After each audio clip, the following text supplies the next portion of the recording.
Well, thanks very much, Chris. It's great to have you on the podcast. I've been following you for some time, so thanks very much for agreeing to come on and chat to me today.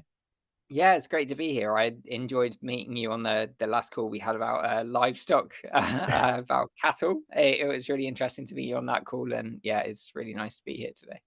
Yeah, our paths have crossed in the day job as well, with my work on kind of the rewilding side of things. So yeah, it's our worlds have overlapped quite a bit there, but it's really keen to dig into much more stuff today and kind of your work as an entrepreneur, your work in rewilding and on all kind of other things in between. So in the first place, and there's loads of places we could start. And I mentioned to a few of my friends who know you, who've been following you online for a little while. I mentioned that I had you coming on the podcast, and overwhelmingly, the question that people wanted me to ask, and it's the place I'm going to start, is Yeah. they said, "Ask Chris, how does a man who spends so much time outdoors rewilding keep his hair looking so fantastic?" So that's the question I wanted to start with. Well, yeah, there's a secret to that, which is that it mainly gets hidden away when I'm outdoors. It only comes out for the video. So that's the interesting thing. I guess it's kind of what I discovered through LinkedIn, is that having a kind of personal brand is really quite helpful for kind of increasing your reach on social media. And when people recognize you because of a certain feature, like the long hair, it makes it much easier for you to kind of stick in their mind. So that when they see you again, they're like, "Oh, that's the person who is this," which kind of builds up your brand over time. So I realized that, like, by having the hair down, by having the long hair, people are like, "Oh, it's that long-haired rewilder," and so, to the extent that there is a landowner who I produced a video about something he'd done, and he referred to me as that long-haired hippie, and I thought that was fantastic. I really enjoyed it. I think he intended it as an insult, but I took it as a massive compliment. So yeah, Brilliant. Yeah, it's well, it's clearly something that's stuck in people's minds, but obviously there's much more to you than that, Chris. But yeah, you're right. It's yeah, interesting to to have that kind of personal brand and I guess bring a different look to a world dominated by kind of the typical farmer and stuff. So it's it's definitely a refreshing. Well, all your takes kind of quite refreshing in this world of rewilding.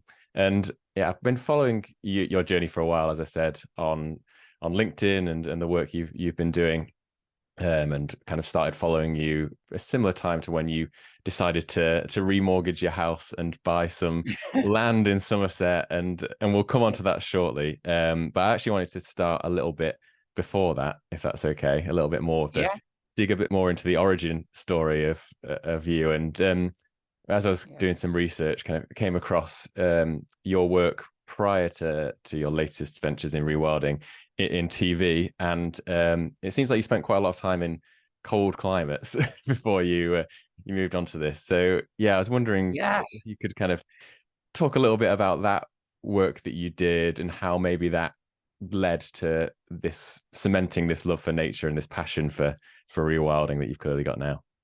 Well, I was very lucky. I got to spend quite a lot of time in lots of different places when I was working in TV, which is the 5 years at the beginning of my career. The first thing I did was actually to try and get into TV in the first place, because TV is very sort of nepotistic. It's very like, if you know someone in TV, it's very easy to get into TV. If you don't, it's very hard.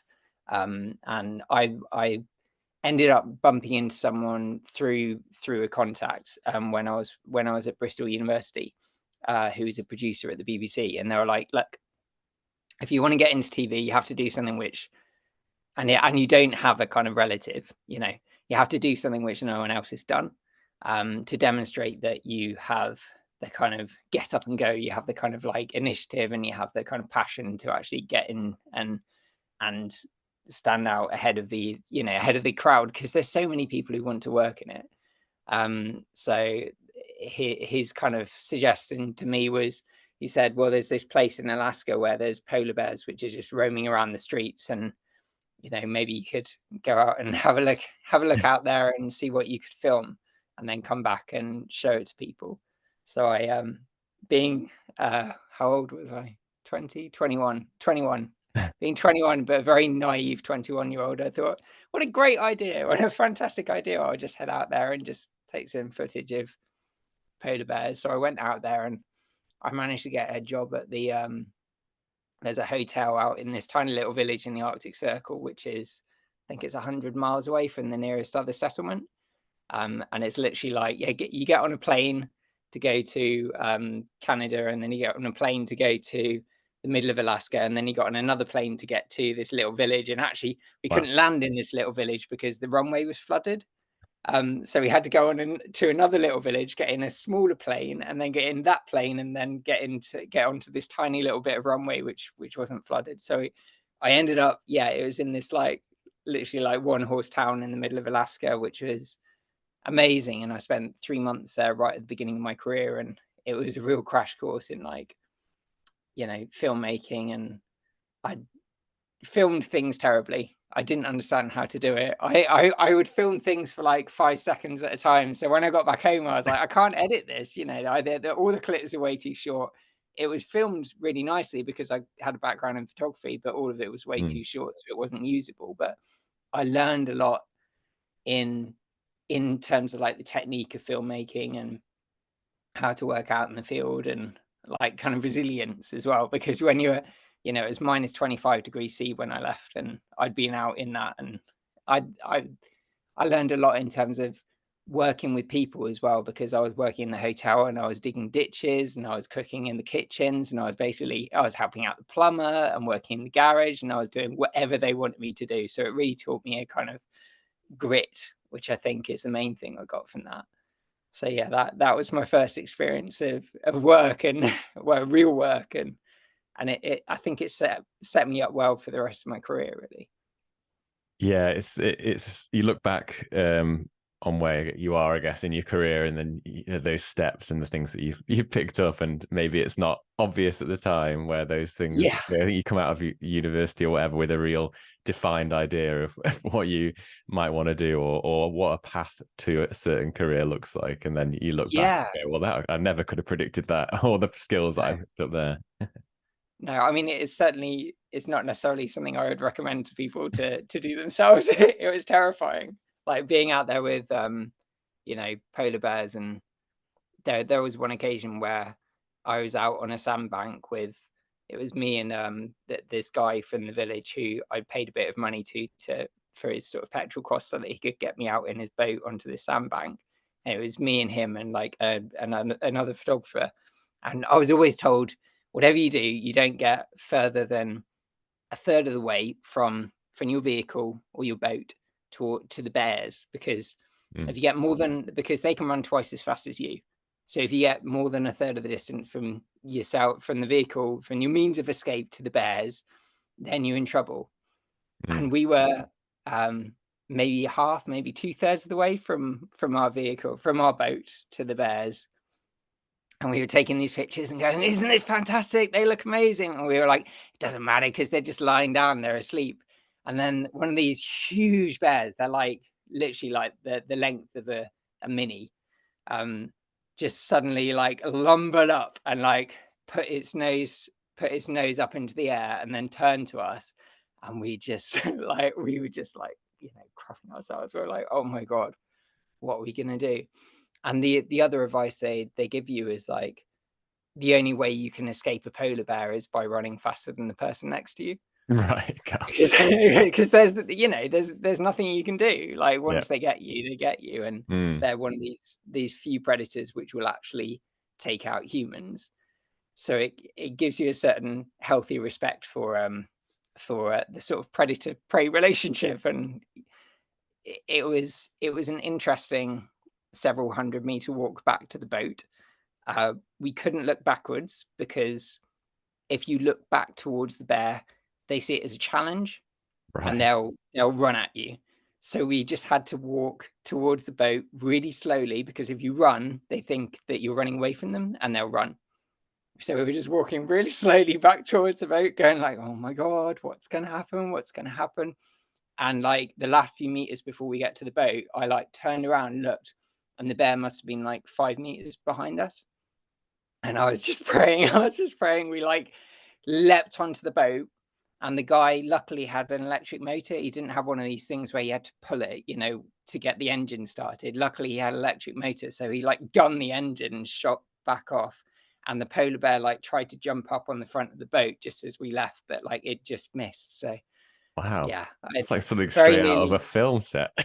yeah, my career very nearly ended quite early on, but I was lucky that I had you know, luck on my side at that point. So it gave me a kind of understanding of like there's this relationship between predator and prey, and you kind of, when you learn about rewilding, you learn about like the fear effect and Mm, what that does to prey animals, things like elk, things like, you know, deer, how if they're in fear of a predator, they stay away from like dense vegetation and stuff like that, and how that changes the kind of dynamics of the landscape. It means that like the grassland becomes more grazed, and the kind of denser vegetation becomes thicker because you don't, they're scared to go in it because they're scared of ambush. And when you're in a village like that, where like, that around any corner where there's kind of hidden, where it's obscured, where you can't see, there could be something lurking. You get that sense. You kind of understand on a deeper level what the animals are seeing, and you kind of get an appreciation for like the view of the world through a prey animal's eyes, and hmm it kind of gives you an appreciation of like what that predator prey relationship is like. So like, it is a valuable experience. It's not necessarily one I would repeat or recommend to anyone else, but Yeah, yeah, an interesting way to reestablish the identity or place in the food chain, I guess, but not yeah, recommended to everyone to maybe have to experience it quite so directly. But I think no, particularly in the UK, it can be easy to forget sometimes that there are still things yeah, out there that will eat us, and yeah, maybe we're not quite as powerful as we think we are as humans. no, no, certainly, yeah, So yeah, I mean, you touched on a couple of things there. I think from that story alone, it's quite clear that from early on you had that boldness, that grit to do things and take boldness might action. be a Yeah, yeah, bravery, I stupidity would might call be a it. That's how I see it anyway. And I think yeah, a big yeah, focus of why I'm doing this podcast is around focusing on people that are doing things, that are taking action, and that are just moving things forward naturally rather than just talking, which is ironic because that is what I'm doing on this podcast. But yeah, just taking action as well. And yeah, kind of fast forwarding now towards modern day and what I touched upon at the start. And when I started following your journey, this is what really captured my imagination and so many other people's imaginations as well. And it was you taking this very direct action in the UK here, and Mm. I'd come across people remortgaging their houses to build a new extension or Yeah, to potentially retire and go on a around the world trip or something like that. But I'd never come across someone that remortgaged their house to buy land to rewild. So take us through a little bit, if you wouldn't mind, that how you got to that place, because I imagine it wasn't an overnight decision. You weren't down the pub and suddenly thought, tomorrow I'm going to ring up some people and try and buy some land to rewild. So I imagine there was a bit of a journey to get to that place. So how, yeah, could you take us through a little bit how you ended up making that decision? yeah. So I had some. I've got like a childhood friend called Claire, who's like a really good friend of mine, and she and her she and her husband Ollie, they had remortgaged their house. They put quite a lot of value, or their house had gone up in value a lot because of the market moving up, and their dream had always been to buy a yacht, and they'd always thought, this is way out of our league, and they'd only bought, is it that they bought a terraced house? It wasn't like, they bought a mansion or something. Mm. They found out when they were remortgaging the house that they could take money out, and they could afford to buy a yacht, and they were like, oh my god, we didn't even realize this is a possibility, so they did, and this was maybe 10 years ago, something like that. and they've just spent like years and years like living it up on this. It's not a Mega Millions yacht. It's like Yeah. it's a fairly standard yacht, but they've been loving life and sort of living off the boat, and it's just changed the quality of their life tremendously. And it almost seemed like a kind of cheat code. I was like, how is it? How is this? How can you release all this money like which you don't really have like? But I mean, it's yeah, it literally seems like a gap in the, Yeah. like Yeah. in the Matrix or something. And when I bought this flat, I was really lucky to be able to buy this flat because I got some inheritance from my nan, put the deposit down on this flat. And then as it was coming towards like the 3-year point where I was like 3 years into my mortgage, I was getting to the point where I'd spent 3 years doing DIY on the place and totally like ripped the whole place apart and Mm. redone it because it was a mess when I bought it. It had been rented for years and it had just been done into the ground. So I did spend, pretty much all my free time on DIY. So it had gone up quite a significant amount. And I thought, well, if it's gone up that amount, then why don't I do the same thing as they've done? But my dream had always been from when I was a little kid to buy a nature reserve. And I was like, well, you can't buy a nature reserve. I was saying to the guys the other day, like you can't just buy a nature reserve, can you? It's not possible. And then I looked into the price of land and was like, well, actually, like fields are not only, but Mm. the amount which my property had gone up in value was enough that I could have afforded to buy land and to do the things which I would need to do in order to get it to the point where it was sort of workable. So you can't just buy land, because if you buy land, you then need to do a few things in order to sort of keep it up and running. Because when you buy a field, quite often you need to put in new fencing in Mhm. order to keep neighbors happy. I needed to plant new trees, so I need to factor in all these costs as well. So you have to think about things like this. But yeah, it seemed like a cheat code. I was like, how is this possible? But somehow it is. And I had a very good mortgage advisor, James, who I think I recommend him on my website, but he's just a fantastic bloke. And he was just like, it's going to be difficult, but we can do it. And we did. So yeah, I'm just really grateful to him for sort of stepping me through the process and getting this cash released. And it's cash that they give you. It doesn't have sort of strings attached. Wow. It's not a loan, which is the key thing, because I think Mm. people tend to think, oh, maybe you could buy land with a mortgage, but it's very hard to get a mortgage on land. Right. You tend to need to buy it with cash. Mm. Interesting. So that's the main barrier. So yeah, I mean, if you can buy a conservatory or you could buy a car, then why not? Yeah, why not? I mean, yeah, not a yacht isn't for everyone, and yeah, it was really Yeah, interesting, and like you said, it was a little bit of a glitch in the matrix for me moment for me as well. And I thought, yeah, why you hear about property developers leveraging things like property all the time to buy more property. It's like, oh yeah, this yeah, guy's doing it, but with something he truly cares about, and he's yeah. managed to buy a nature reserve. So yeah, it was a really interesting moment, and I guess this brings me on to the kind of the vision for this nature reserve, and I Mm, guess a nice point to bring us onto the topic of rewilding. For people out there listening that aren't quite so familiar with the term, or maybe just getting into the topic themselves, it's not as simple as just buying that piece of land, shutting the gate, going away, sitting down for 10 years and coming back, is it? I mean, I mean, to you, you yeah, can do that. you could do that. You could do that. What you'll get will vary depending on where you are in the country, what soil type you got, what the neighboring land is like.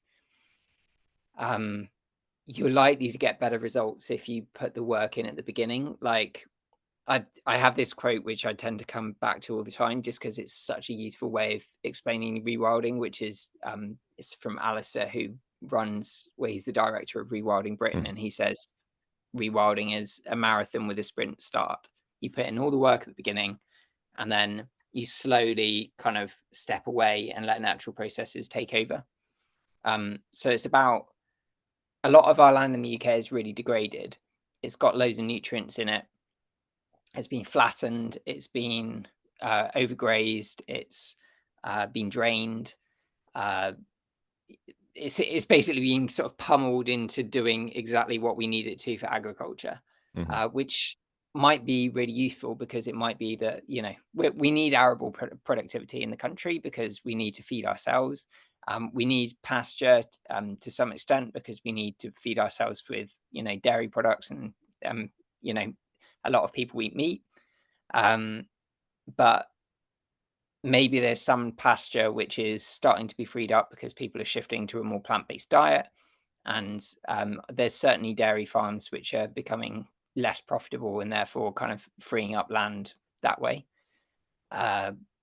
So as this land is becoming available, and it's being bought up quite often by horse owners, which is not necessarily a productive use of the resource, you know? Like, yeah, I'm not going to, you know, yuck on their yums. Like, if they enjoy doing that, then that's great for them. But maybe a more productive use of the land is for biodiversity, and therefore we can do that on a kind of private level. You can do it with it as a charity, or you could do it as a government. But if you do it on a private basis, then you can really enjoy watching the land develop over time. And if you put in the work to restore it right at the beginning, then you can kind of guide that process in a direction which is not only faster reaching the kind of high biodiversity, but also you can kind of guide it towards your an ecosystem which you're actually which sort of benefits you as well. Because as a landowner, yeah, like, yes, you want to create this biodiverse space, but you also want to create a biodiverse space where you want to enjoy with the, like, by yourself or with your family, or maybe as a community space as well. So you've got one eye on like biodiversity, but you've also got one eye on like how you're going to use that space. And if you don't have that eye on how you're going to use that space, eventually, maybe 10 years down the line, you'll be like, maybe I could just sell this. Or you know, maybe it's not worth hanging on to because I've got to do something else. Or maybe, you know, I got to do permaculture on it, or I'm going to do something else on it. And if you kind of design the landscape around something which you will get value out of, in the long term, then it's more sustainable. It will kind of embed this kind of this structure into the landscape, which is pleasant to be in, and productive, and like valuable for your family and for your needs. So putting that effort in at the beginning and kind of structuring the land in the way which is useful for nature and useful for you, that I think that's a kind of valuable way of approaching it, rather than just closing the gate, like you say, and letting it just get on with itself, in which case you'll tend to get just like scrub coming in from the edges. You'll get random bits of scrub popping up all over the place. You'll get very dense weed growth. I say weed because I mean agricultural weeds, things like ragwort, things like thistles, which can be of benefit to seed feeding birds. But if you really want a biodiverse grassland, then there's certain things which you have to do which aren't just letting it go. Yeah.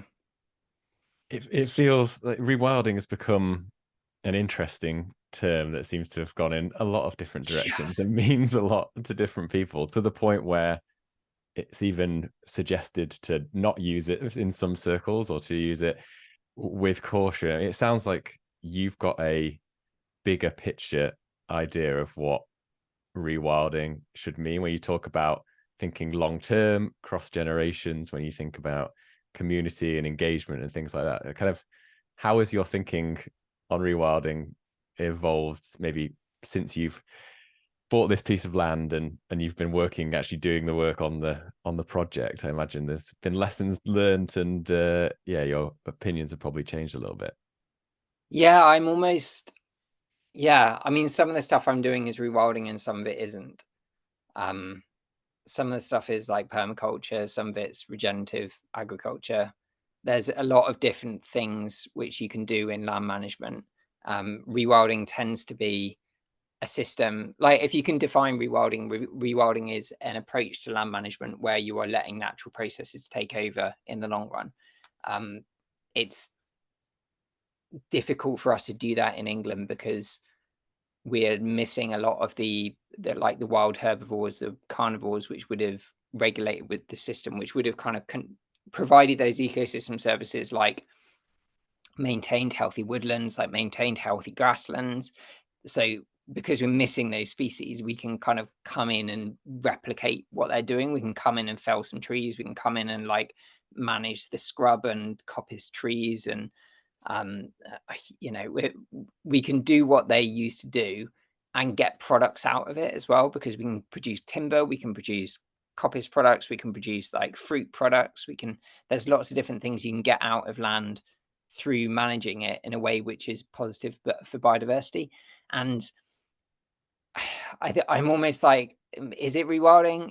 Maybe it's rewilding. It's like some of the stuff which I'm suggesting falls under rewilding and some of it doesn't. And I'm kind of shifting more towards like this is just how I approach like this is how I approach, like that's why when I created the business which I'm kind of working on at the moment, I originally called it Rewilder. And it was intended to be kind of rewilding advice for landowners. And then I realized like a lot of the stuff which I'm suggesting, it's not rewilding, it's pulling from permaculture and it's pulling from regenerative agriculture. And I really want to kind of offer like holistic advice, which is maintaining biodiversity or improving biodiversity, but at the same time getting productivity out of the system, because I think productivity is really important. And I think we often forget about productivity. And if you're taking like 100-acre farm and rewilding the whole thing, then you're losing all that productivity from that system, and that's got to come back somewhere. Like it's not just going to disappear. Like all of the food which was being produced by that farm is still got to be produced because people are still eating that food. So it's going to be produced somewhere else, and in all likelihood it's probably going to be produced somewhere where there are laxer standards for food production. So it's going to be maybe in, you know, another country, like a developing country, where they have lower standards for kind of nature, you know, biodiversity mitigation and stuff like that. So you're going to lose biodiversity as a result of rewilding that 100-acre farm. And you've got to think about the impact which you're having when you rewild land, which is why when I'm talking about rewilding land, I only ever now talk about rewilding pasture. I don't ever talk about rewilding arable land, because unless it's really degraded arable land, because if it's productive arable land and we're shifting to plant-based diets, we're going to need a lot of productive arable land to feed us those plant-based diets. Yeah, I kind of got a bit lost there. You might have to help me back to where I was going. Yes, it's about the bigger picture, isn't it? You can't. Every action has a you know, a knock-on effect, and I'm completely with you that those you know, taking productive arable land out, although there's going to be a huge bump in biodiversity by rewilding that, then there's going to be a consequence. And if we're not thinking as a system and the whole food system, then we're going to end up just offshoring our impacts. So yeah, I completely get that. And also it's not just that we're offshoring it and therefore we're like outsourcing that biodiversity loss elsewhere. It's also that the people who are going to lose that biodiversity are the same people who have suffered from previous stuff which we've done, like the effects of colonization, the effects of like outsourcing, you know, production of like hazardous, you know, chemicals or whatever. It's the developing countries who we've already like trashed because of what we're doing to them, you know, sending out our rubbish to them, literally like shipping our rubbish to them. And now we're destroying their biodiversity by outsourcing our biodiversity loss to these same countries. So it's kind of an ethical issue. It's not just an issue of like moving that biodiversity elsewhere. It's also an issue of like, are we doing this? We're doing this because we can, but maybe we shouldn't. Maybe we should sort of step back and go like, how much can we do this? Like maybe we can increase the biodiversity of the system as a whole without massively reducing it, without throwing it out the window, you know? Yeah. Yeah, I think this comes on to the point of communication as well, and talking to different groups of people across, different, with different backgrounds. And I noticed Mm. you did a post the other day around how your thinking has perhaps changed as well in terms of communicating to different audiences. Again, this comes back to the idea of language and the way that we approach things and the different lenses that you can look at projects through. So I've definitely been guilty of this myself. You talk about rewilding, or why would someone oppose that? It's something that seems to me, seems so obvious and something we should be doing. I love nature, always love nature. Why would you not want to bring that back? And then when you hear Yeah. an opposing view, it's like, oh yeah, I really need to stop being, closing myself off and getting into an echo chamber. So yeah, interested to hear your thoughts on that, especially as someone who's got a bit of a background in marketing as well, and how Yeah. you see this kind of increasingly polarizing world online and everywhere, and how we address that and how we communicate better, I guess, as people in this space. Yeah, there was a really interesting article I read yesterday, was I think that you're referring to, and I did a post about it. I think the guy's called Matthew Hay. He'd written about the kind of polarization of how people think about biodiversity in Scotland. And he was writing about how we're kind of increasingly divided into two camps, where there's people who see uh, marginal land in Scotland, so like moorland, effectively, as land which needs to be rewilded. Um, and by rewilding, they mean it needs to be effectively left alone, allowed to regenerate into forest. And then there's another camp, which are um, the basically the landowners, who say, no, this land is extremely biodiverse already. There's lots going on there, and there are lots of ground nesting birds. We're It's extremely productive. It's being hunted, um, and it is supporting the rural economy. And there doesn't seem to be a way of these two sides talking to each other or coming to any kind of agreement over what is right or wrong. And he kind of went through and listed a few different things and said, like, maybe these are common points which they could come together and agree on. And like one of them, for example, was the fact that Scottish, like, open access across Scottish land has been a fantastic thing in terms of improving people's access to countryside. It's brilliant. No argument there. But what it has done is it's fragmented the kind of biodiversity of Scottish nature, because there are areas now which have got very high um, disturbance from dog walkers, from tourists.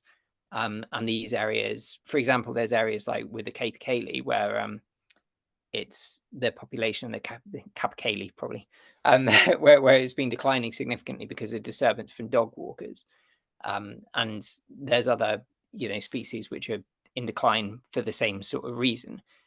Likewise, there's also a problem with deer in the uplands, and part of the problem with that is that deer are hunted, and these big deer estates want a high population of deer because it's good for it's good for the shooting estates. But the deer are destroying basically all of the trees above 400 meters in altitude, which means that you're losing all of this massive woodland habitat which should be there naturally. It wouldn't necessarily all be covered in woodland, but there would be a lot more woodland habitat than there is at present. So yeah, there's kind of, that's the issue, that we kind of can't see it. We've got blind spots on both sides, and we kind of can't see past them. And we are increasingly polarized. And I've been struggling because it's really hard to work past, to listen to people telling you that you're wrong, or Mm. telling you that the things which are really core to your identity and your beliefs, and are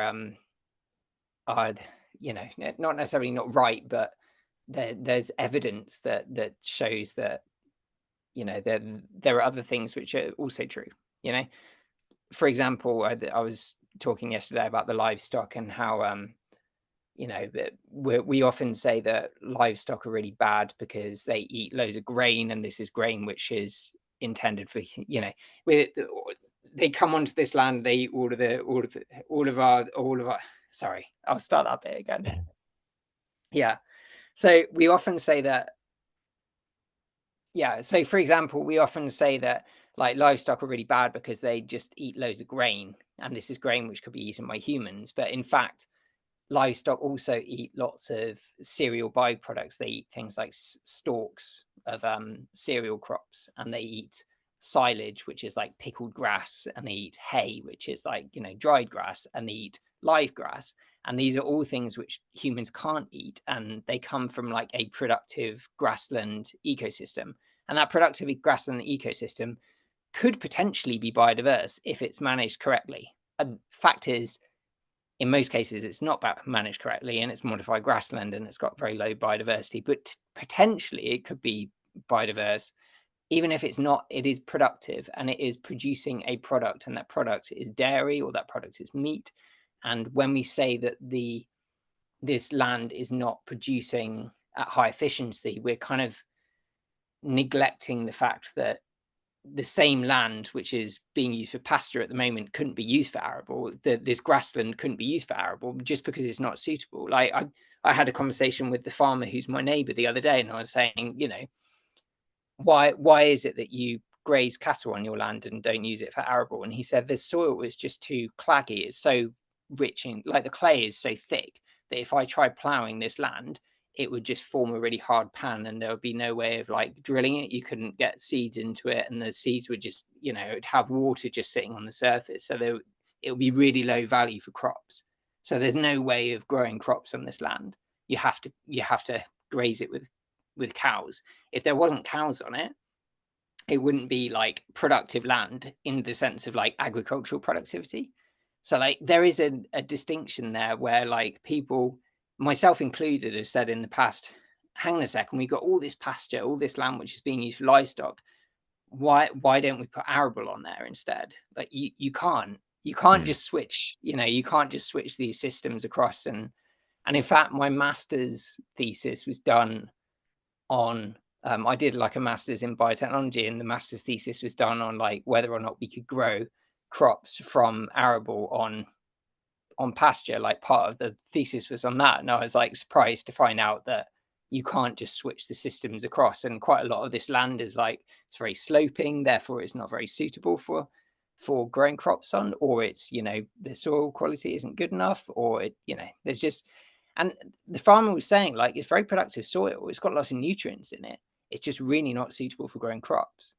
So there's just so much which I didn't understand about like productivity and about farming systems. And the more you kind of dig down, the more you realize there's just so much nuance to their kind of, to their arguments and to their understanding of the situation, that if you just keep your feet firmly in the conservation rewilding side, you just don't understand. You kind of bounce off all this stuff and go like, oh, well, they're just being obtuse, Yeah.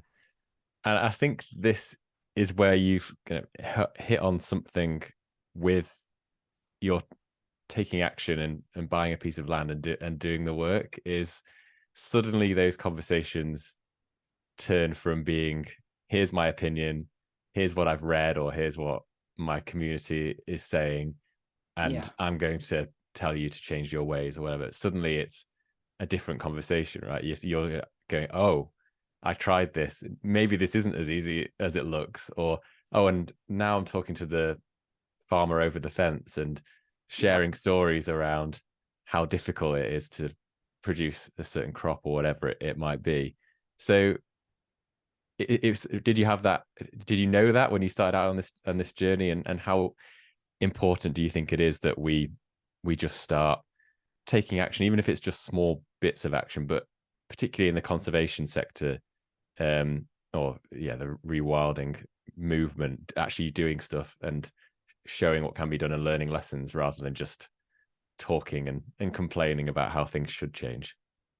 I don't I honestly don't understand why more people don't do what I'm doing, because it's not easy, but it's not hard. And so many people are so passionate about this, and it's so rewarding what I'm doing.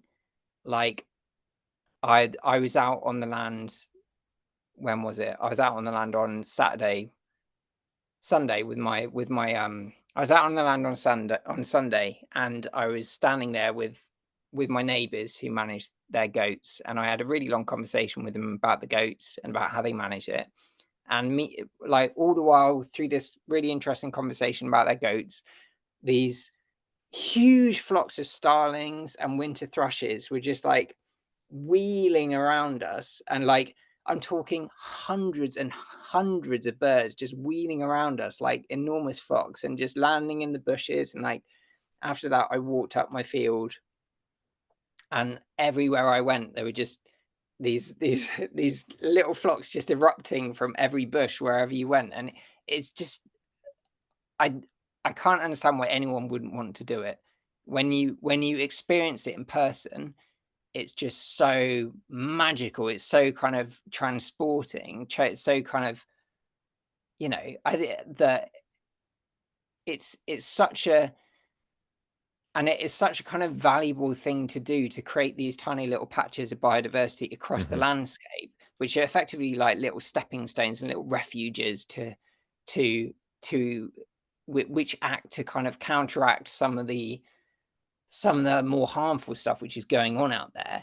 That rather than complaining about it, why not? Like one of one of the people who I've been lucky enough to work with, who's called Paul Jepson, he worked for EcoSulis.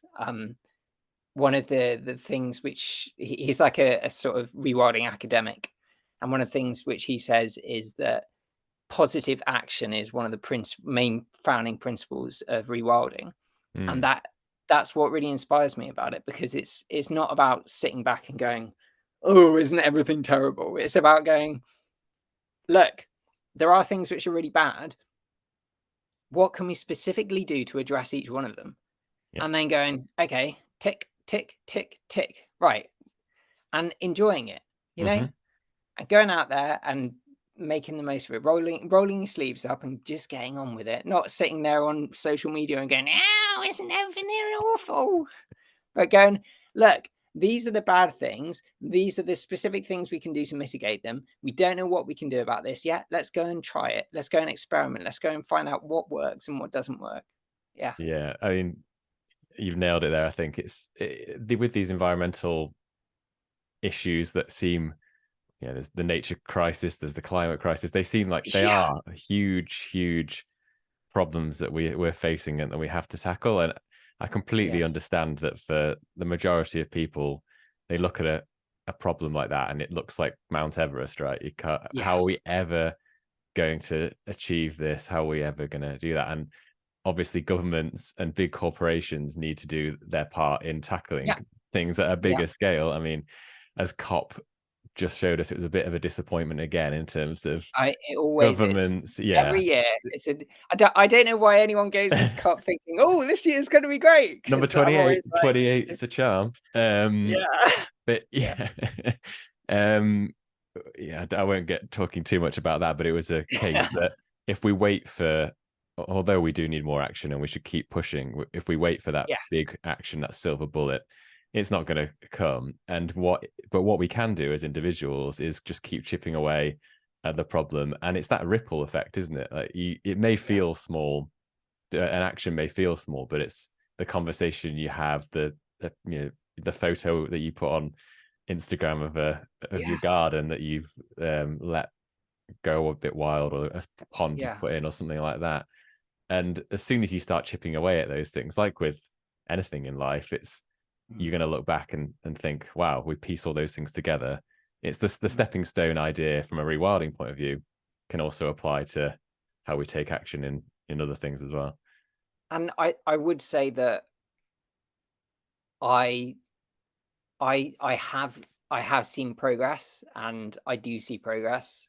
not just on a small scale, but even on like a government level. And I think it's very easy to not recognize that progress because it's Right. convenient to Yeah. it's convenient to think everything is going to hell in a handbasket. And yeah, there are lots of things which are going really badly, and we need to continue to put pressure on the government and on organizations, and because they are not doing a good enough job, and they continue to cover things up, and they continue to report misleading statistics.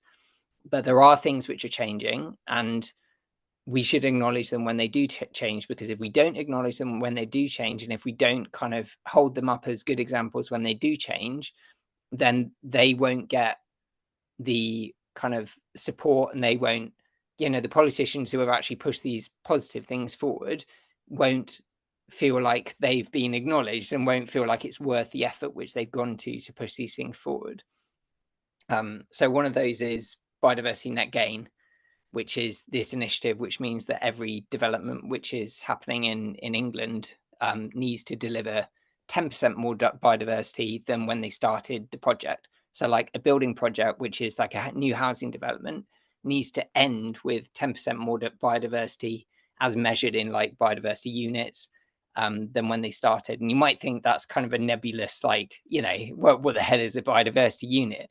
But there's a lot of ecologists who spent a lot of time, I'm sure you know about this, that, spent a lot of time like working out what a biodiversity unit could look like. It's not perfect, far from perfect, but it's a hell of a lot better than what we had before. And it's progress towards what we could have in the future.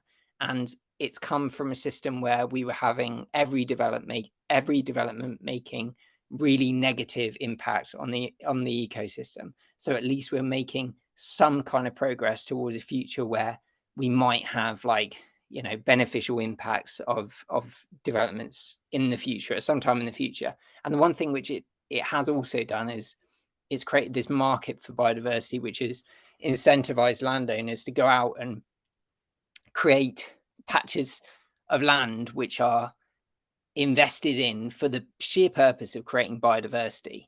So new woodlands, new grasslands, things like that, and protecting existing biodiversity so that they can sell those biodiversity credits on the market. And yeah, it's not a perfect system, but it does mean that biodiversity has some kind of monetary value now.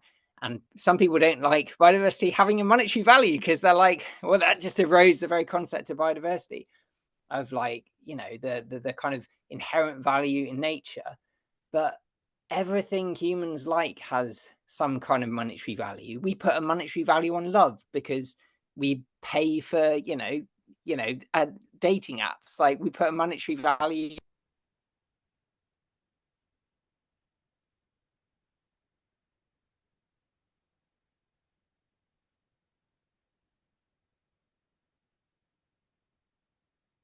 Oh, I've lost you there, Chris. Sound wise. Oh, hang on. One sec. Just pause. Sorry, I've just switched it back. Could you? Okay. What did you miss? The last about 20 seconds. It probably. Oh, yeah. Where's a good place to go back to? The monetary value. Did Yeah, you get monetary value. Yeah. So some that? Okay. people don't like putting a monetary value on Yeah. nature. So Something like that. Yeah. is that okay to keep Yeah, going that's with? great. Yeah, let's go. Okay, cool. Yeah. Yeah, so some people don't like having a monetary value on nature, and I get it, like it's uncomfortable, but we put a monetary value on so many different things which we just don't even think about. We put a monetary value on love because we have dating apps, we Yep. pay for we put a monetary value on music because we pay for Spotify. We put a monetary value on things which we have a value for, like emotionally and culturally and economically.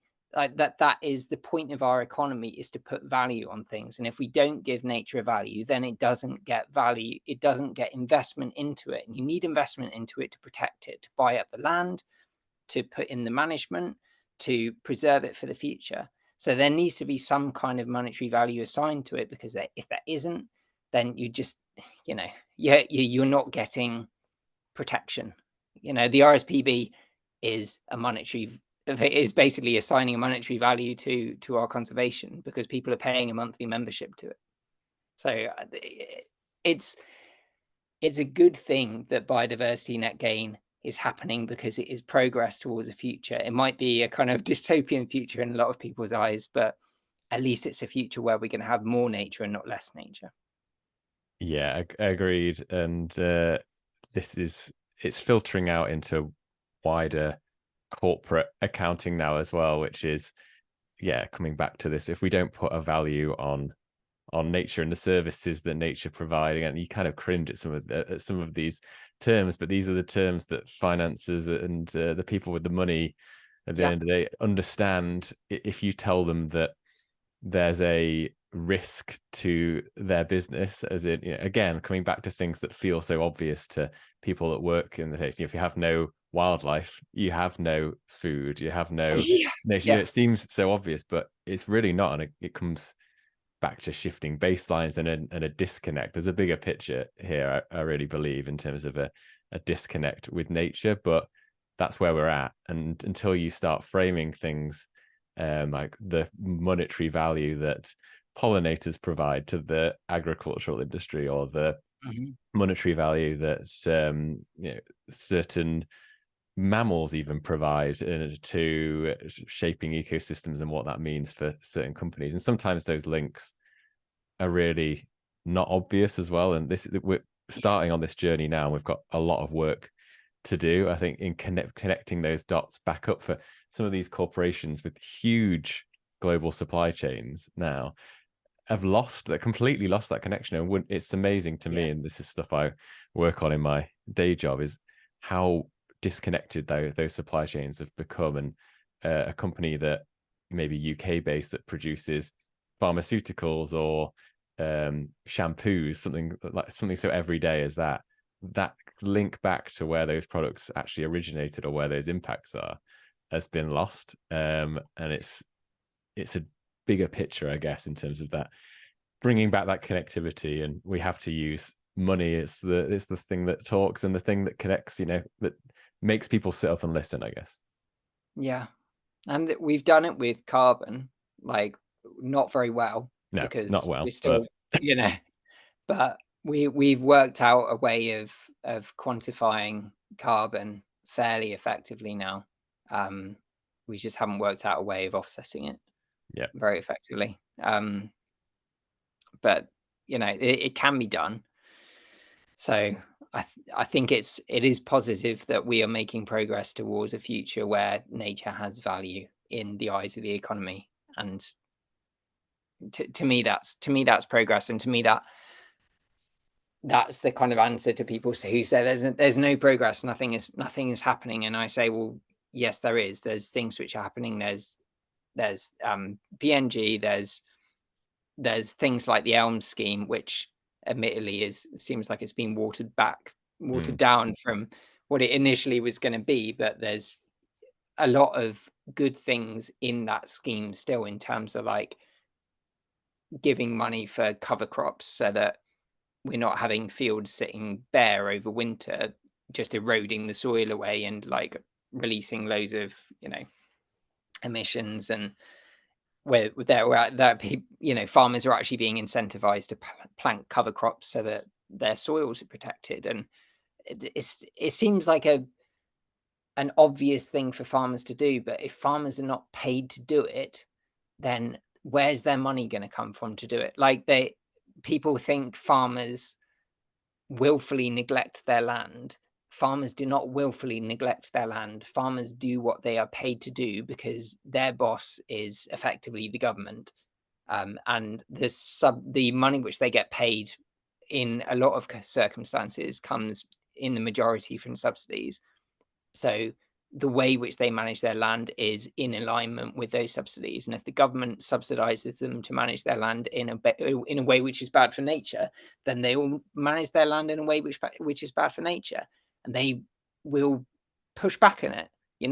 There's a lot of farmers who don't like that, but those are the farmers who've kind of pushed forward this new movement of regenerative agriculture and tried to hmm find ways of making money off regenerative agriculture. And they've been the ones at the forefront of this movement who've actually opened up the ideas and this kind of space, which has allowed the government to then come in and go, oh, this actually works, you know. Mm.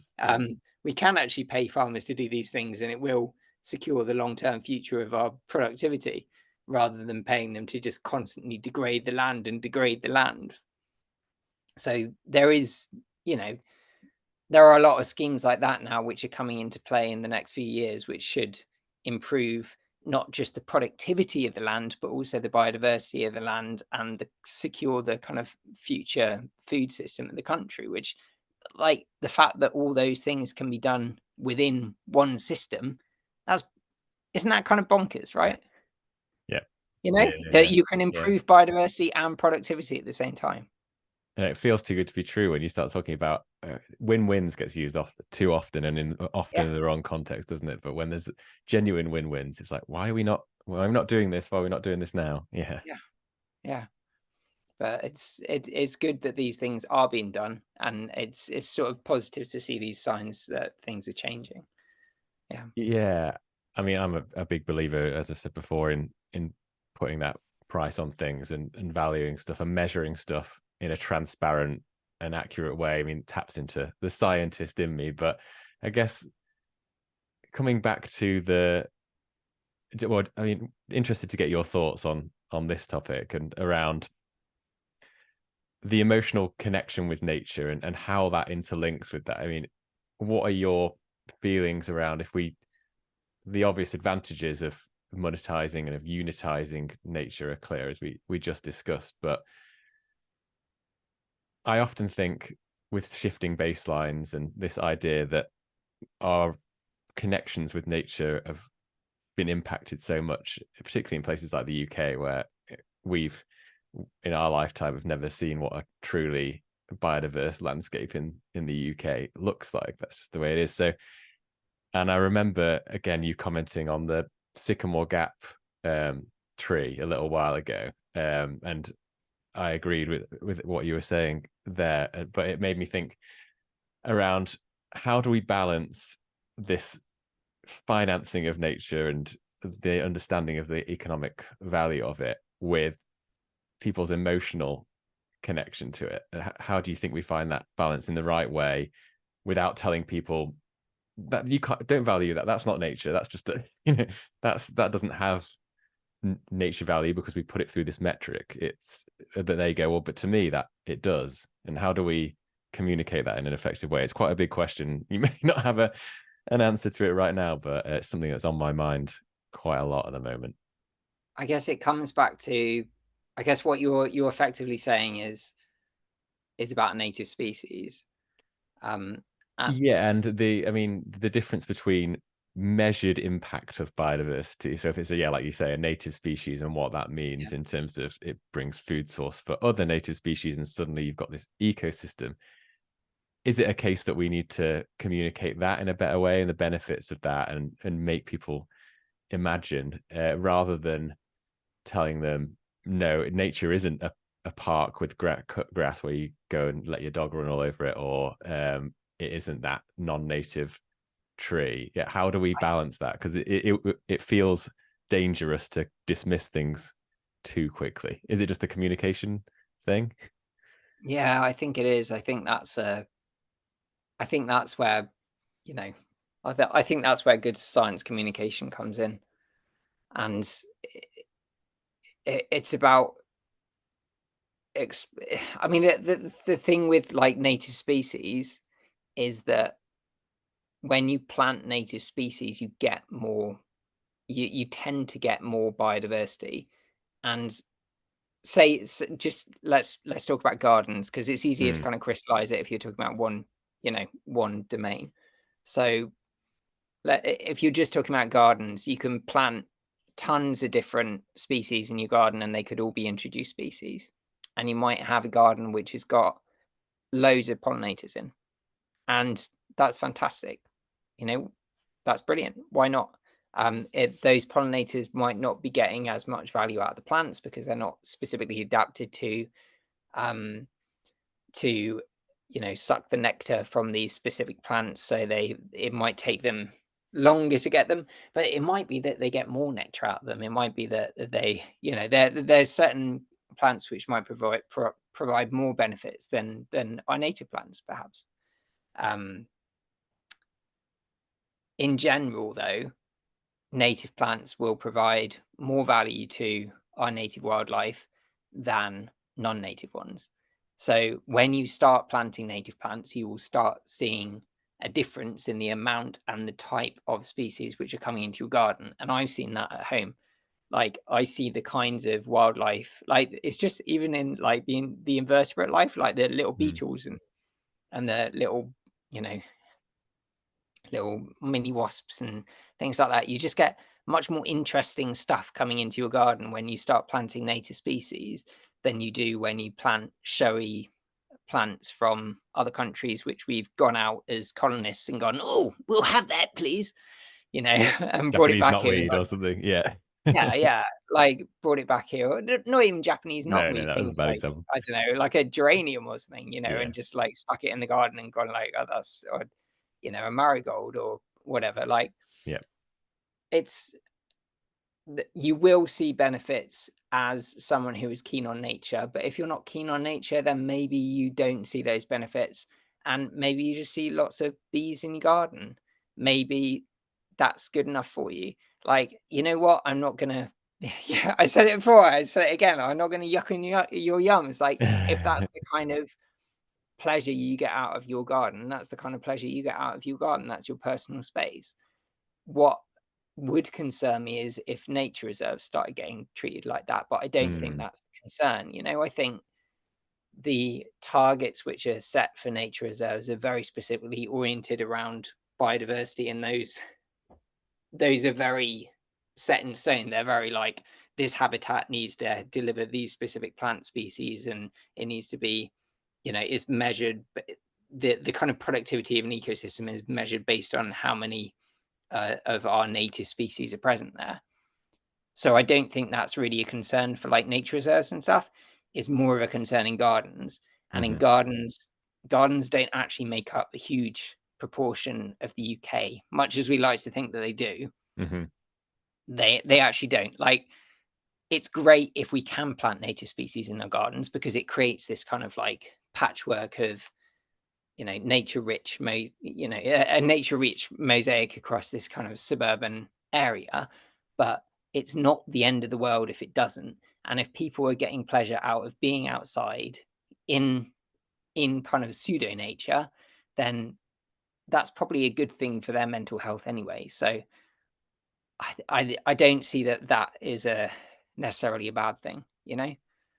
Yeah, I agree. I think it is two separate things, really. They can just often get mixed up in certain circles, that it can lead to arguments where maybe there wouldn't need to be arguments. It can be, you can have connection with what you can perceive as the outdoors and nature. It doesn't have to be the most biodiverse place in the world, but equally we need those wilder spaces at the same time. But not everything needs And to tick every box.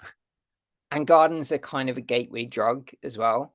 Like if you've got a garden which has got lots of bees in it, then it's kind of and you like spending time in it, then you're more likely to say yes when someone invites you to go down for a walk in the park with them. And then you're more likely, if you enjoy that, to go for a walk in the countryside. And then you're like suddenly noticing things you haven't before. You're like, oh, what's that butterfly? And what's that? And then you start nerding out on stuff, and then you like start ending up in nature reserves.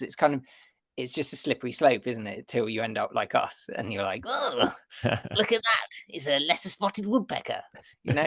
Exactly.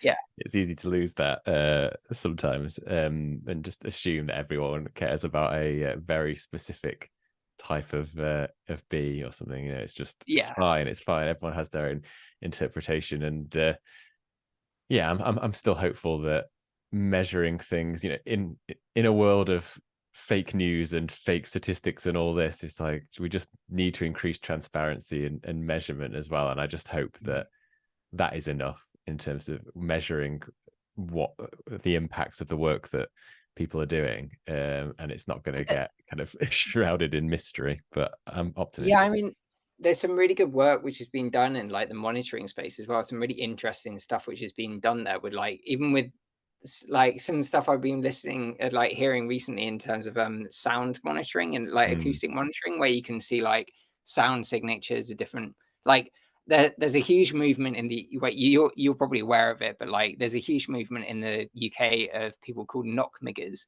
which mm, are you have to be careful how you say that. Of people who record birds flying over their house at night, and they're migratory, nocturnal migratory birds, um, and they pick up the sounds with like a parabolic microphone, which is basically like a funnel with a microphone at the base of it, and you can take the audio signatures of these, which are like spectrograms. They're kind of like little wiggles on a graph, effectively, and you can look at those little wiggles, and you can tell by the wiggle shape what kind of bird species it is. And people have mm. been suddenly realizing that there's so many different birds which are flying over their houses at night that they'd never even realized were there before, and it's just increased the amount of like of our kind of capacity to record birds like hugely compared to what we could do before. Yeah. And then you've got acoustic monitoring in the field, where you've got these little units that you can just stick on a gate post, and they'll record the sound in an ecosystem over like a month or at various points during the season. And you can tell by not just the acoustic signature, just the same thing, that little squiggle, you can tell what species is making the sound, but you can also tell by how full up the kind of the spectrogram is, how busy it looks, how biodiverse the ecosystem is.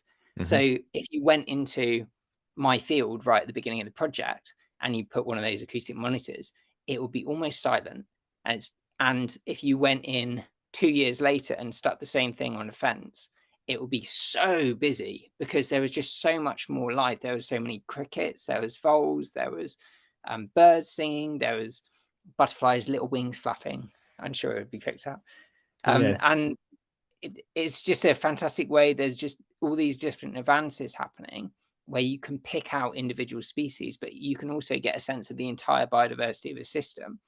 So I think I'm optimistic about that in terms of like pinpointing the species, being able to work out what should be there and what shouldn't be there, and like the future, the way it's going, it just seems positive. Yeah. I think there's two really powerful things that are coming out of technology like that. There's obviously the more measurements but a reduction in subjectivity as well. So you've got better trust in data, even though someone will probably find a way to say that it's a fake file or something. But that's Yeah, yeah. it should be better. But then you've also got this amazing potential communication tool. Again, it comes back to what we were talking about earlier about winning hearts and minds. And I actually spoke on an earlier episode to Topher White, who is working on a product at the moment, which is called Delta and Delta Squibbon, I think it is. This is the name of it, and it's going to be this device that you can put in it. Anyone can get a consumer device, so not a Mm, technical recorder that an ecologist might use, but one that's meant for the general public to go and put in their garden, and then it records sound, uploads it to an app, and okay. then starts Yeah. telling you what species have visited your garden. And he's even Oh, building brilliant. things like how can you create stories from that, so to bring children into it. So ideas of a hedgehog visited and start to name the hedgehog that visited, and it came at this hour of the night and things like that. And then a Mm, crow visited the next day, and suddenly it starts to bring what could end up being quite boring. And I always come back to this point with nature. It's such a great tool to tackle so many environmental crises because people do connect with it, and we mhm. can lose that sometimes as scientists and get stuck in the data and the what that means in terms of measurable uplift. And like, at the end of Yeah. the day, we've got such a powerful tool for communicating change. And like you said, that just something as simple as the soundscape of a horse pasture field, what that Mhm. looks like, and then looking at the soundscape of your rewilding project now and seeing how Mhm. those differ. Suddenly you've got a really powerful potential communication tool. So yeah, I love the Yeah. audio stuff. I think there's really a lot in that. And I think when it comes to communication as well, scientists tend to shy away from like large animals and stuff. They tend to be like, we shouldn't, we shouldn't look at soft and cute and cuddly things and anthropomorphize them. We should always head towards like the logical data led visualizations and graphs and stuff. And like it just, time and time again we learn, like from looking at, like, if you're a scientist you should be able to look at the data and you should say, from this data we can see that this doesn't work. Hmm. But for some reason we have this blind spot as scientists where we look at the data on science communication, which clearly shows that like anthropomorphizing animals, focusing on soft, cute and cuddly things works really well in terms of getting public engagement. And yet we push that stuff aside and we go, no, no, we can't do that because that would be really detrimental to the field. It would be Unscientific. really, Yeah, yeah. yeah, it would be really unscientific. It's like, well, if it clearly works, then why are we not doing it? Exactly. There's this case study of a cougar which worked its way into, I think it was like central Los Angeles. It somehow made its way into this Los Angeles park, and it got effectively like adopted by all the locals. They like named it and had, they were very affectionate for it. They had a lot of kind of stories about it, and everyone had their little story about when they saw the cougar. And it wasn't this kind of threatening creature. It was this little local neighborhood fluffy thing that you wanted to have seen.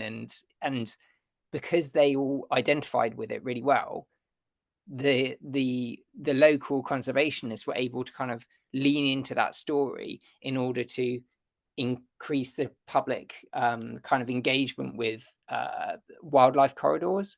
Hmm. And that they're able to get more support for like creating new wildlife corridors into like the central Los Angeles area, because it was like a cute and cuddly thing which they could talk about. And they were like, well, about this cougar, don't you want it to be able to like talk to its mates? And like, like obviously it's not going to talk to its, but like it worked. Yeah. People supported these wildlife corridors in a way which they wouldn't necessarily have done before, because they had this kind of emotional connection to the animal. And we shouldn't shy away from that kind of thing as scientists, because it works. Like the data supports it, it works. Yeah. Have you found that on your project? Have you been Oh my building God. emotional connections with the new wildlife that's been It's filling the site? it's honestly, it's yeah, it makes me a little bit sick. If I post anything with a barn owl picture on LinkedIn, the amount of engagement on those posts is just off the charts, Mm, to the point where I've had to stop posting about it because it was getting too much attention towards my project. And I was right. like, I need, it's a very low traffic area, like low Hmm. foot traffic area. And the benefit to nature is that it's a really low foot traffic area. There's not a lot of disturbance from dogs or from walkers at the moment, which is fantastic for biodiversity because, I get egrets, I get like curlews around there, I get like all kinds of, I got shelduck on the ponds. Wow, nice. But as soon as you start getting lots of visitors, that's going to go away. So I've had to stop posting pictures of barn owls because it was getting so much engagement. So yeah, Oh, I mean, yeah, I guess that's a sign of where we're at in terms of the lack of accessible nature, and so we clearly just need more spaces like yours yeah, and more people talking about it, like yeah, you're doing, so that yeah. yes, a few people can go and visit each one, ideally, and we Mhm. can suddenly just Or yeah. yeah, or we need some which are like publicly accessible rewilding sites where they do more of that, because I think it would be great if NEP did more of that kind of, like NEP do it quite well already. But if there were more sites like NEP which did that kind of cute and cuddly thing, Hmm. um, especially in my area, there really aren't. So yeah, Yeah, it's not something that's new either. This that it goes back to to humans at the dawn of our species. It's that we've had yeah, connection with animal. There's records going back a long, long way of animals being given names, or being seen as a deity in some cultures. yeah. That connection is intrinsic. It's easy to forget that we are just part of of the ecosystem, part of nature, Oh yeah, and yeah, we're just this species that controls everything, and nature is just another thing. It's like, no, we're part of it, and that connection is the most natural thing in the world. Oh yeah, 100%. Because I've just been because I've been writing guides for every different kind of, well, not every different, I've been trying to write guides which are useful for landowners for this new Mm, project I'm working on, Life to Land, and the one I was working on today was about goats, which I've got like personal experience of with my neighboring landowners, and I was writing about how kind of personable goats are, and you can form like a personal connection with a goat. Like one of them just constantly comes up for like cuddles with the neighbor, and it comes over to me all the time to be stroked. It loves to be like stroked between its horns, and they're just like dogs. They're amazing. But the other thing which I noticed, which is really interesting, is that I read about this phenomenon a few weeks ago, which is called hefting, where mm, if a shepherd takes sheep to this same patch of land over and over again, the sheep will naturally return to that land even when the shepherd isn't there. And the same with cattle as well. yeah. What I found is that when I had to stop the goats from going on the southern area of my land because they were destroying the trees. It got to the point where they were like basically attacking the tree tubes. And we had to sort of fence off some bits of the southern area of my land, and they managed to break through the fences. But the only bit which they went to was the bit which they were regularly taken to. So they'd obviously been like hefted to that specific section of the southern. So even though there was loads of food Yeah. elsewhere on that southern block, the only bit which they were going to, and they did it regularly, they went there for a few weeks before we noticed they were doing it again, was this just one patch. And it shows how important it is, like humans' relationship with these animals, because my neighbors had been regularly walking them to that point and being Mm. like, you can stay here, and then taking them away again. We just have this connection with animals which I don't think you realize, especially not if you're not out in nature all the time. But Yeah. yeah, we're just part of this ecosystem. We're as much part of it as they are. So coming back to, you mentioned Life to Land there, and coming back to what you're working on, and what you're building, it feels like an ever increasing ecosystem, pun intended, of things that you're working on to bring information and to people that are looking to rewild. So yeah, what is your vision for these different projects? What could you kind of give us a little bit of an insight into these various parts of the ecosystem that you're building, and how you see it all fitting together in the mission that you're on? Yeah, I suppose How to Rewild was like the first project I worked on, which is like a free rewilding advice service, and free rewilding advice website. And it's effectively, as I was learning about how to do it on my own land, I was writing articles about what I was doing and what I'd learned. Things like the specific interventions I was doing on the field and why I was doing them, and what results they were having. And then I was really lucky. I was invited to do sort of talks at conferences. Lost you again. Oh, Sorry, it yeah, does you're that. back.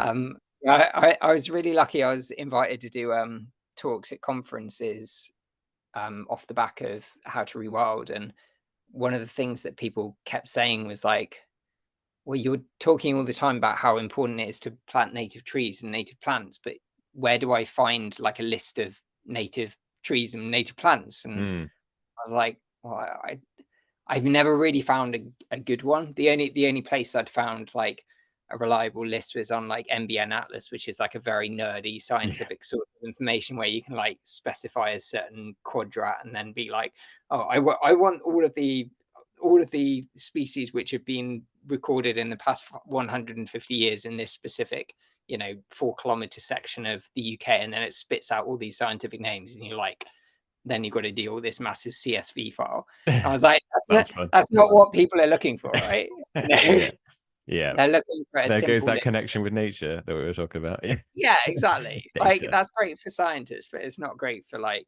Joe Public. So I was like, what would a member of the public want in terms of an easily accessible list that they could use to not just find the native plants. The problem was, once you found the native plant, is then buying it. Like, how do you then buy the native plant once you found it? Because a lot of these native species are quite hard to source. So I was like, well, I can't find something which does the job, so I'll just build it. So I built a website called Buy Native, um, which I was like, well, everyone's asking for this, so it must be a service which everyone really wants. And then I built it, and everyone was like, yes, this is exactly what we need. And I launched it, and the launch went amazingly. It did really well at launch. It had, I don't know, hundreds and hundreds of people visiting it over the past few days, over the first few days. And then the traffic like slowly ebbed away. And I was like, I know that the launch spike's going to be really big because I know what web Mm. traffic's like. I thought over time it's going to build again. And it just slowly waned away. And I was like, what's going on? This is not how it's meant to work out. Like, it does. Everyone says it's really good. Everyone says it does exactly what they want. It's got filters, so you can search by color of the plant, by, the soil type, by loads of different conditions, all of these different things, and it does exactly what people want. But I think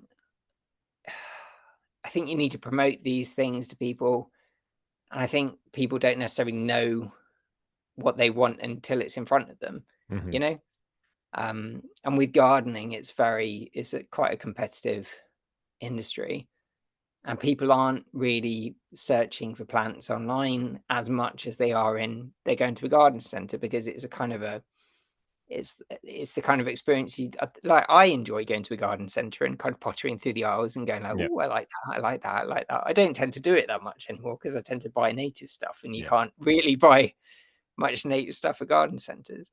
But I have found that the traffic's kind of waned after a while, and I was like, it's just not really worked out. And it's been an interesting lesson for me in working out what the demand is for this, like what the realistic demand is for the service before we build the thing, Yeah. which is what I've really learned for Life to Land. And that's the that's kind of my latest project, which is basically, I over the years I've been approached by landowners who wanted rewilding advice, and I've seen well, working at EcoSolist, which is like my previous organization, Mm. I know it's common to be approached by landowners asking for advice. I think it's fair to say that they were approached regularly by landowners Hmm. looking for rewilding advice. Um, so I've been working on a product or a service which is for landowners with like 1 to 100 acres, Yeah. and it's basically a kind of self-serve service which gives you information about your land, and also gives you information about, guides for how to do this in a way which is most effective for you. Not a consultancy, because the consultant comes in and tells you this is how you have to do it. And what I've had feedback from landowners is that they don't like being told what to do on their land. Nope. They like being told what they could do on their land, but not what they should do on their land. So that the difference with Life to Land is it's offering you different options. It's saying you could do this. If you do this, this is what's going to happen. If you do this, this is what's going to happen. So like the guide to goats says, you might not want to go with goats because of this, but if you do want to go with goats, this is what's going to happen. And if you do go with goats, this is maybe the best way of doing it. Hmm. Um, Same with cattle. If you do want to go with cattle in a woodland, this is how you do it. You might not want to go with cattle in the woodland because of this. And some landowners who have tried cattle in a woodland, this is the kind of results which they've got. It's that kind of information for lots of different topics, from woodland management to grassland management to, every kind of habitat under the sun, because there's lots of different habitats in the UK, and I've covered every major habitat type. Yeah. Yeah, I think this is why it's really interesting to hear the results of the Buy Native experiment. But again, Yeah. it comes back to what I admire about you, which is this just testing stuff in the real world, in the open, it could have worked, could have been a huge, could still be a huge success eventually. Maybe it just Yeah, wasn't it could. the right time. But if you don't do it, and I'm definitely guilty of this, and it's a common problem, is, again, just having ideas and not pushing them forward or pushing them out into the open, because it's very safe to just keep them as an idea, and you can say 50 Yeah. years down the line, oh, I had this great idea, never did it, or more Yeah. moaning when someone else does it. So I definitely Yeah. see that as being part of, as I said earlier, an ecosystem of services potentially. It might just be a part of Life to Land that people can use as part of that Yeah. service. So it suddenly starts to make sense as a, I hate the word one-stop shop, but it could be a one-stop shop for anyone who wants to go and find out about rewilding and learn more and Yeah. get Yeah. No. access tools. Yeah, I mean, I think it will be useful in the future by native for just tying into Life to Land in terms of I've got over 40 different native trees in there and it's got information about every single different one. And it's just useful having that information in a database, Yeah. that I could just quickly refer to and go like, oh, this works in this place and this doesn't work in this place, because I'm hoping to work on like tree planting plans in the future as well. Because I think a lot of I know a lot of landowners are interested in tree planting plans because much as natural regeneration is great. So natural regeneration is the thing which most people think of when they think of rewilding, which is Yeah. like you close the gate, as you were saying, and trees pop up everywhere. But if you look at the research, and I've spent a lot of time looking at the research, it just doesn't happen in most places because most of the land which is being rewilded is pasture. Mhm. And the point about pasture, there's a definition of a farmer in it's one of the kind of uh, land schemes which farmers have to sign up for in order to get land kind of subsidies. The definition of a farmer in that scheme is like clearing scrub and trees from your land. That's the kind Mm. of standard definition of a farmer. And if you do that over a long period of time, you just reduce the tree um, you reduce the amount of trees in the seed bank in the Mm. soil, because as they pop up, you cut them down. As they pop up, you cut them down, and over time, all of those seeds will die off, and they're not being replenished by new trees apart from the ones which are in the hedgerows down the size of the fields. Yeah. Most of those hedgerows in most of the UK are really low in biodiversity in terms of trees. They might have some oaks, which is great. If you've got oaks, that's fantastic, but oaks aren't everywhere. In my field, I've got one ash tree in one corner, I've got a willow in one corner, and then I've got hawthorn and blackthorn, and I've got no natural regeneration. I've got no trees coming up of any kind apart from hawthorn and blackthorn anywhere on my land. And Yeah. I've been scouring every single bit of it for like the last 2 years, and there's just nothing at all. And if you look at the research, you'll find that this is generally the case across most types of agricultural land in the UK, that it takes 30 years for like woody vegetation, like proper trees to get established, because it takes that long for the tree seeds to come in and get established. And they usually only get established when scrub appears and dense scrub appears, because then, the deer can come in. The deer aren't coming in and kind of browsing them off again. Mhm. So if you're a landowner and you want woodland on your land, then tree planting, although it seems like antithetical to rewilding, is actually like, if you do it in a sensitive way, if you're only planting the species which aren't natively in your which aren't naturally on your field already, on your land already, so you're kind of bringing in species which would naturally be around, and transplanting the stuff which is already on your land. So Yep. you're preserving that genetic diversity. So you're supplementing that.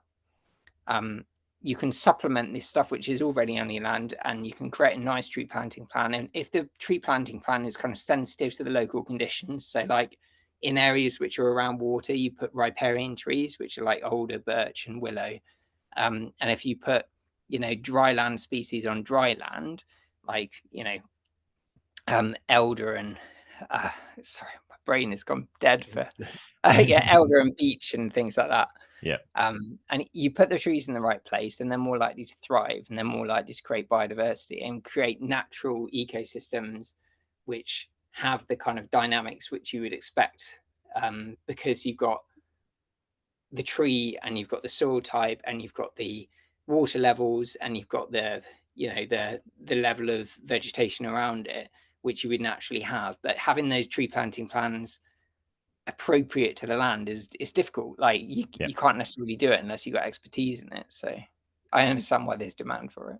Yeah, I think there's, like with so many things, there's the idealistic vision of rewilding that some people have, which is it has to be Yeah. huge scale, and we need to bring back apex predators and let the systems sort everything out. And there is, obviously is merit to that, and it's great to have that grand vision of rewilding. But we know the reality of the UK in particular is everything's all over the place. Land ownership is a bit of a nightmare. There's bits and pieces here and there, and as you say, just expecting things to be perfect and without, it's ironic that we're quite happy to interfere with everything else, and then as soon as it comes to the rewilding, suddenly it becomes, yeah. And obviously we can do things badly, and we can introduce the wrong species and things like that, and that's where That's guidance true. is key. But Yeah. there's definitely a middle ground for helping things on their way, and then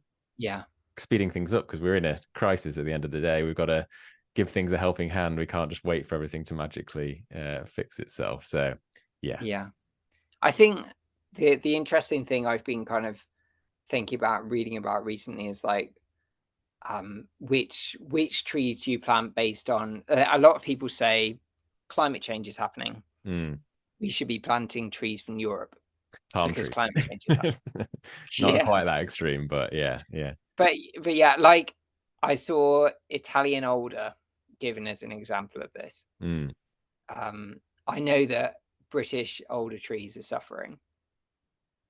I've seen it on my own land, and I've seen it locally recently that, you know, alder are doing really badly, especially in the drought, the summer Right. drought. Yeah. I think it's complicated, that as a specific example, that's really difficult.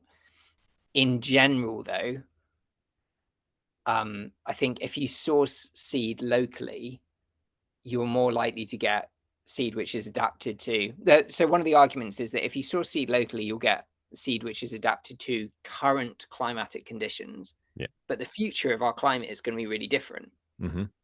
But if you don't source seed locally, if you get seed from Europe, then like that seed is not going to establish as well in the UK because Yeah. it's not adapted to what our current climate conditions are. Yeah. And there's a whole host of other things, I guess, that could come into it. It just like with anything with nature, the more you try and engineer things in, there's always unforeseen things that happen that we just can't even predict, right? And if you plant trees which are native to your local area, you will get the biodiversity which already exists in those trees flowing into your system from those trees which are already in your local area. And you'll create a pathway from that local tree, which is in your local area. You'll create a stepping stone from that tree onto your land to other trees which are beyond your land in the other directions. You're creating like a dispersal route for that biodiversity within your local ecosystem. If you then plant something which is non-native, or which is similar to a native but non-native, then maybe you're not getting quite as many benefits as that. And yeah, maybe in the long run it's going to be future proof, but we don't really know how our trees are going to respond to climate. It might be that they are going to adapt, and there's like, we don't really understand epigenetic effects hugely at the moment. And epigenetics was just coming in when I started doing biotechnology at university. And epigenetics is like, just you probably aware, but like, just for the kind of Yeah, I was going to uninitiated, say it's probably worth the definition. yeah, like when I was learning genetics, about genetics, when I was learning at uni in 2008, they were like, when a species evolves, it has these genes, and these genes code for these proteins, and these proteins make the animal look a certain way and act in a certain way, and kind of live in a certain way, basically. And you can't change the animal's behavior or appearance in a short time frame, because those genes take a really long time to change, because they each generation has tiny little changes to the genes, mutations. And we thought back then that was true. And there was this kind of like farcical example of like Lamarck, who thought that like if you kept stretching, I think it was like if you kept putting higher and higher vegetation, then Mm, like an animal's neck would grow each generation, I remember reading this. just Yeah. to try and reach it. And it was this kind of like farcical example of like that's not how genes work, you know. It's just these tiny little evolutions over really long periods of time. But what we've actually found is that if you if a human goes through starvation, then it has long-term impacts on not just the way which their body responds to metabolizing food, to digesting food, but also their children and also their grandchildren. And it's passed down not through the genes, but through epigenetic effects. And the epigenetic effects are kind of like little bits within. I'm not going to describe this very well because it's been a Mm. while since I've gone through it, but I think it's in the is it in the RNA? Yeah, you're testing me here now as well. But yeah, I think Yeah, so. But yeah, it's it's within the genes, right? Yeah.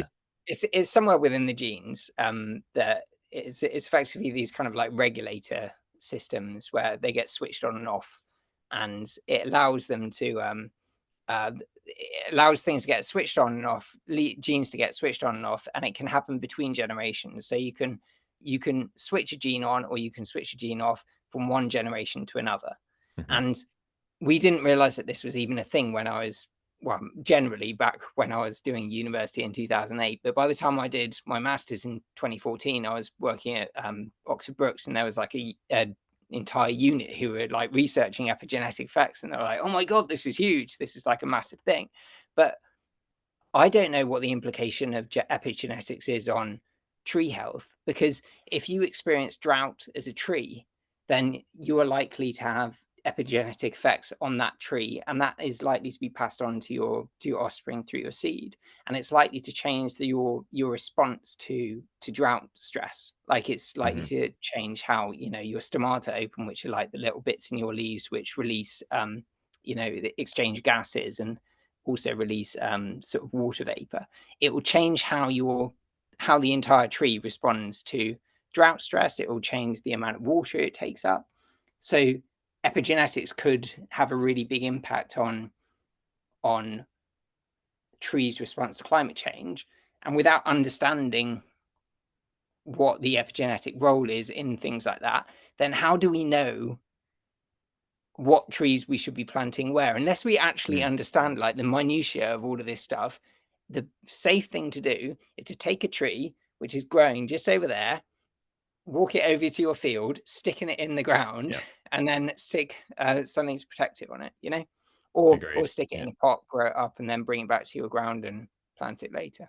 Yeah. And it's, science is moving even quicker than ever now, and just the things we're learning about nature, trees, the way they communicate, things like that. That I think just taking a slight bit of caution on that side of thing is, I think we've made a lot of mistakes, and you hinted at it earlier with bringing in plants and which have become what we call invasive or not non-native plants that have become an issue, and it's things like that where the time didn't feel like they would be an issue at all, but have become an issue. And just I think we need to learn those lessons and tread with caution, and using seeds from just over the hedge, like you say, makes a lot more a lot more sense, just to be a little bit cautious.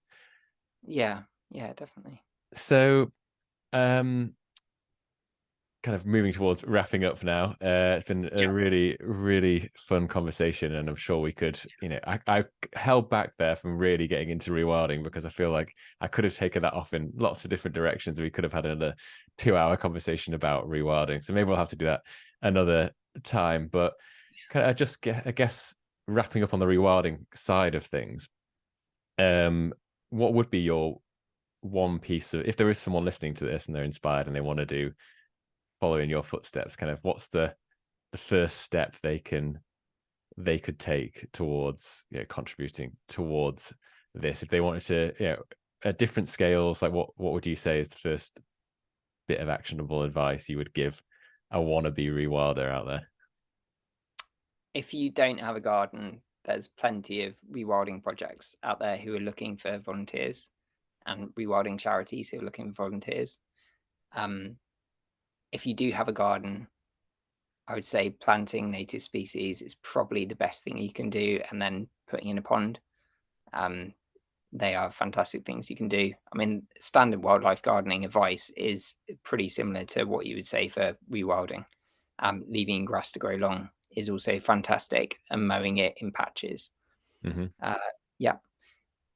On larger scales, if you've got a small holding, letting your hedges grow out a bit thicker. Thicker hedges are much better for biodiversity than kind of thin formal hedges. Is really good. Even if you've got horses, you can do that. And it creates better shelter for your horses as well, which is really good. Your horses will really like that. If you've got, a farm or maybe more land, then there's a kind of crossover line between like rewilding, regenerative agriculture, and Yeah. things like that.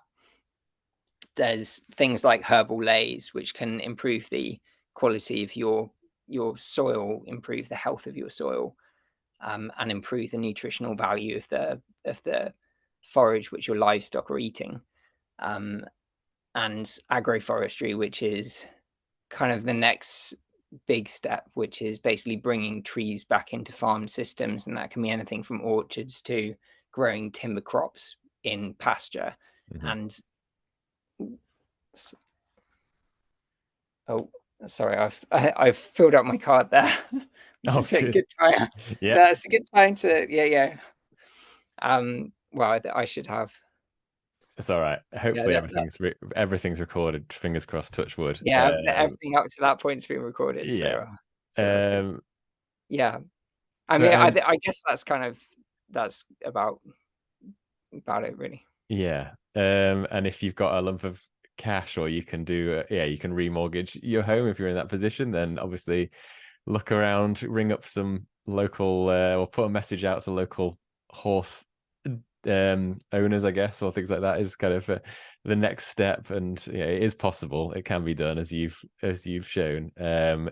It's we need, no matter how small the actions, I guess, is the real message. It's if you can do things on a big scale, then do them on a big scale. If you can do them on a small scale, whether it's helping out on a project or digging a pond, then everything just chips away at this bigger problem of the biodiversity crisis that we've got. So I've got 3 final closing questions that I ask every guest, if that's all right, Chris. So the first one, Shall I delete some files to free up, or shall I just keep going? I think, I mean, it's up to you. Shall I I think keep I going? think I think the sound quality is good enough potentially. That's good then. That's good. But yeah, I think we Yeah, just go for it, if that's okay. So one question I've been asking everyone on the kind of entrepreneurial side of things, is, it seems to be a common theme among entrepreneurs that they have hundreds of ideas, potential ideas, and often don't just have the time or the ability to act on them all. So I've been asking people, in the interests of sharing knowledge, and potentially someone else could take an idea and run with it, and we can get closer to a point that we need to get to with people taking action collectively. So I was wondering if you had any business ideas kind of in the back of your mind, or jotted down on a notepad somewhere, that you've never quite had the chance to act on, but you're happy to share with the wider audience, no matter how crazy it might seem.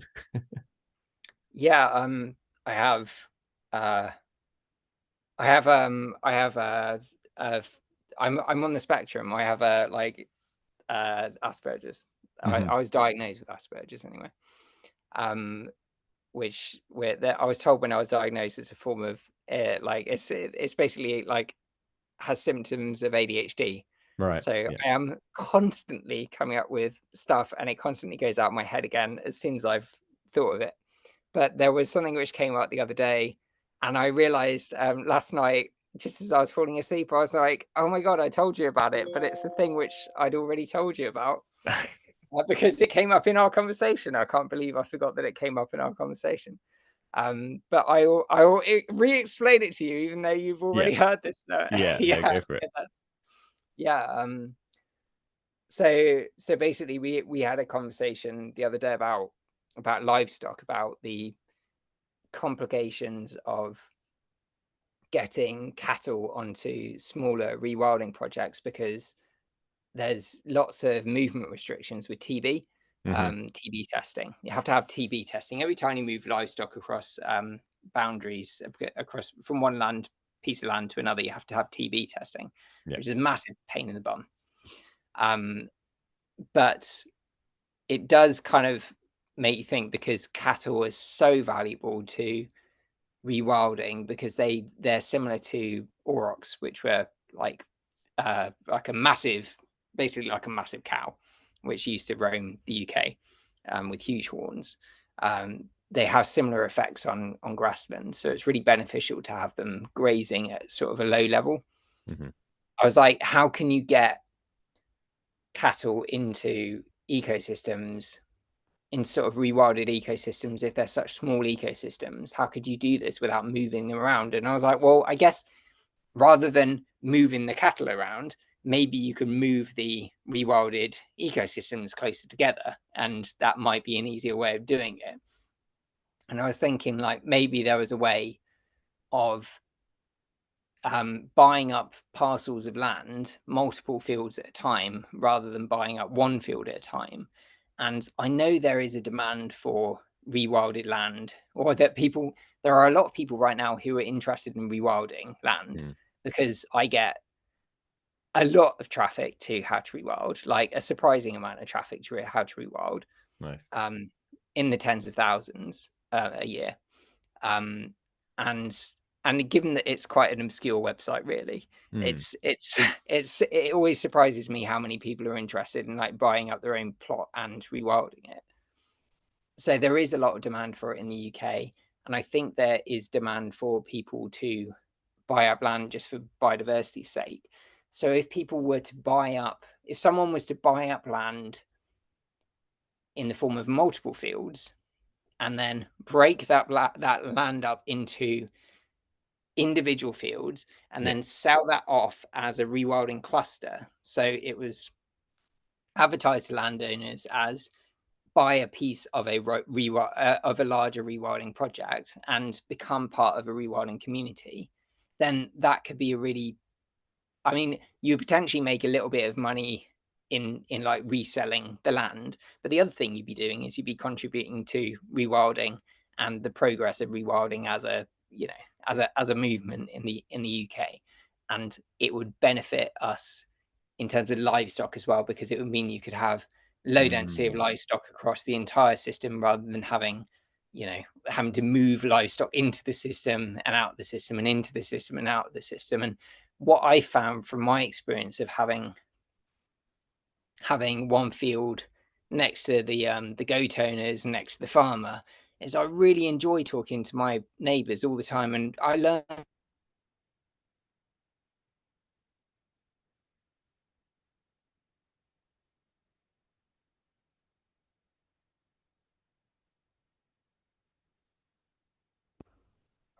There you go. You're back. Can you hear me now? Yeah. Yeah. You're back. Back.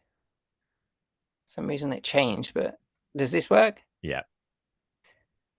So the thing I've learned from like owning a field is that I spend so much time talking to my neighbors and learning from my neighbors, and I value that experience so much because I learned so much just exchanging knowledge with them. Hmm. And I thought, how much more knowledge would I get if I was working alongside someone who was also doing the same thing as me, who was also doing rewilding? Like, there would be so much you could exchange. And the other benefit as well is you would be collaborating on rewilding, so you could have a kind of network effect of like increasing the dispersal across the area. You could collaborate on like tree planting schemes, you could collaborate on like where the wetlands were going to go, things like that. So Love it. it's kind of a business idea in that you could buy up the land and sell it as a package, but also just as an idea for, rewilding clusters in general. I think they That's a tend to work great quite idea. well. I love it. There's so many benefits potentially of that. Again, it's another thing that's being done. Like there's the Channel 4 series, isn't there? About the street or something in Grand Designs, where they basically bought up a big field and then gave each couple or individual a plot to build their house on, and everyone built their own different house, and it's kind of Oh, I was not rewilding aware of version that, of so that. that sounds like, yeah, that Yeah. sounds great. Yeah, I love it. Brilliant. So thanks very much for sharing that. That's a really, really cool idea. And a couple more final wrapping up questions, which firstly is book recommendation. Is there anything you're reading at the moment that's on your bookshelf that it doesn't have to be, it can be about rewilding, or it can be a wider book about life or anything. It could be fiction that you'd recommend to people listening. Yeah, there's a book called Rooted. Um, I'm not sure what their subtitle is, by Sarah Langford. I met her when was it? September, at Mm, the this event in Wild Ken Hill, which is this fantastic regenerative farm. And she's actually an agricultural student now, although when she wrote the book, she was sort of learning about agriculture, and she'd gone across the country and interviewed farmers who were interested in regenerative agriculture or were just managing their land in kind of a traditional, conventional way. And she'd basically just learned from them about what it's like to be a farmer in today's economy, with the pressures which are on them to do certain things which are sort of counterintuitive for biodiversity and for productivity, and what are the landowners who are doing things which are working out for them. So what things aren't working and what things are working out. And it's just really interesting, because if you're a rewilder, or if you're a conservationist, or if you're someone who's a sort of greenie, as I sort of identify as, then it's nice to step into that other world and be like immersed in a world where you don't recognize all of the terminology which is flying around, and mm. you're kind of seeing things through the other person's eyes and realizing that sometimes horrific things which they have to live through, and the trauma which goes along with a lot of farming, and starting to identify that things are not right, and what are these potential solutions to it, not just as a farmer but also as a consumer, what you can do as a consumer, what you can do as a landowner, what you can do as a farmer to help sort of push the system in the right direction.